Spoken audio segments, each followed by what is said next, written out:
Hi mga ka-Pers! Nandito tayo sa First Park Homes, Gapan. Ang maganda dito, kapag dito ka bumili, is walking distance lang yung all home. Biruin mo, nandyan lang sa labas ng bahay nyo, meron na siyang mall. So, ipapakita ko sa inyo yung ating Calista End. Napakaganda ng ating townhouse at meron siyang extra space dito sa gilid. So, gaano kalaki ba yung Calista End natin? Yung floor area natin is same as Calista Mid.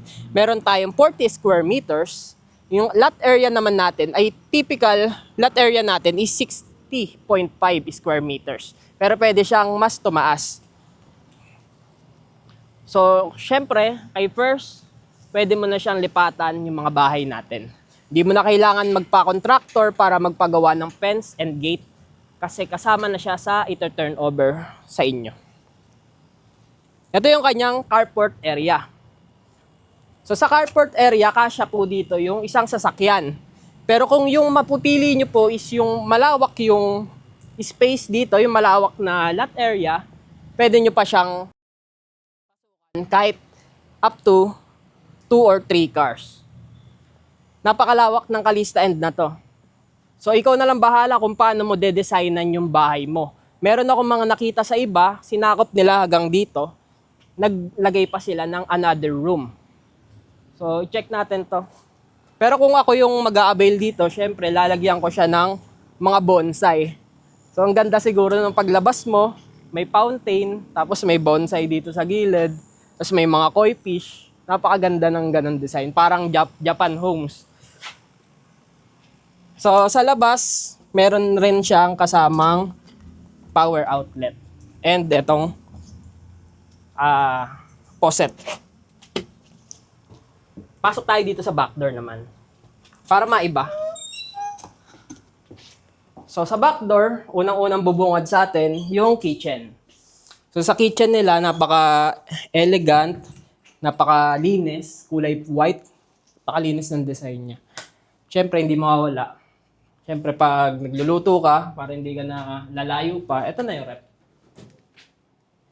Tapos, cabinet para sa lagayan ng mga stocks mo or lagayan ng plato, baso, pwede mo yan lagay. Then, sa likod mo naman, siyempre, yung CR. So, tingnan natin yung design ng CR ng model na to. So, elegant lang niya, napaka-minimalist. Ganito yung mga gusto ko, yung wala masyadong design. Para hindi naghahakot ng alikabok. Ayan. Sige, check natin yung ating living area. Sa living area niya, pasensya na mga ka-Pers, pawis na pawis ako. Alam niyo naman sa Pilipinas, napakalamig. So, ito yung kanyang living area. Sofa, tapos ito yung TV. Pero yung sinabi ko nga, kung sa akin bahay to, tatakpan ko to.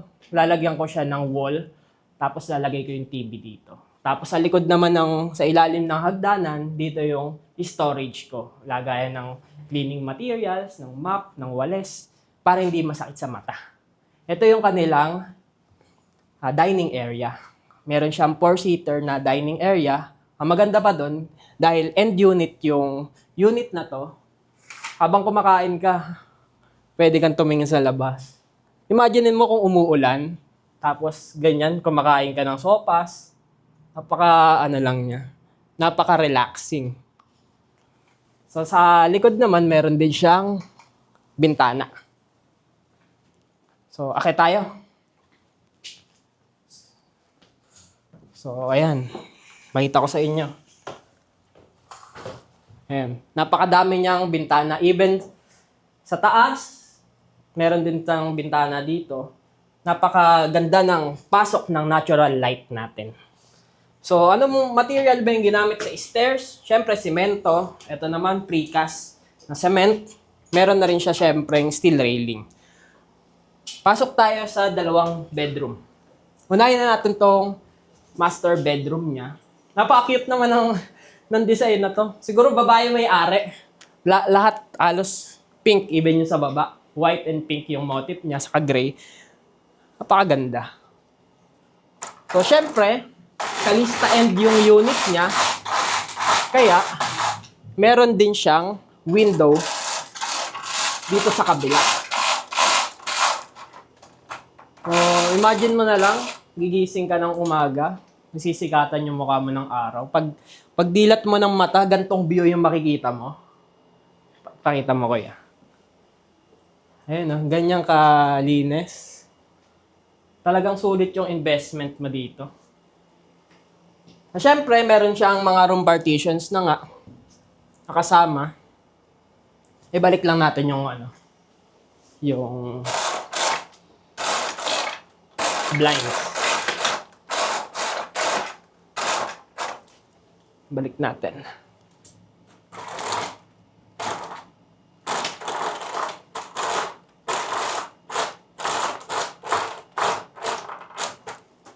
Yan. Tara, pasok tayo sa bedroom number 1. Ito naman. Ginawa niya dito is nilagyan niya ng salamin.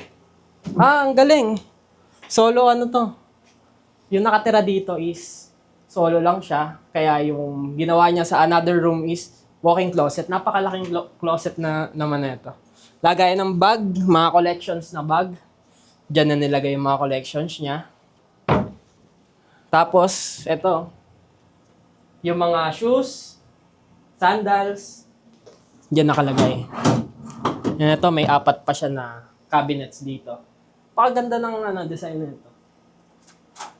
So kung gusto nyo ng gantong klaseng bahay, mga ka-first, wag nyo kalimutan i-message nyo lang ako dito sa link na ipapakita ko sa screen.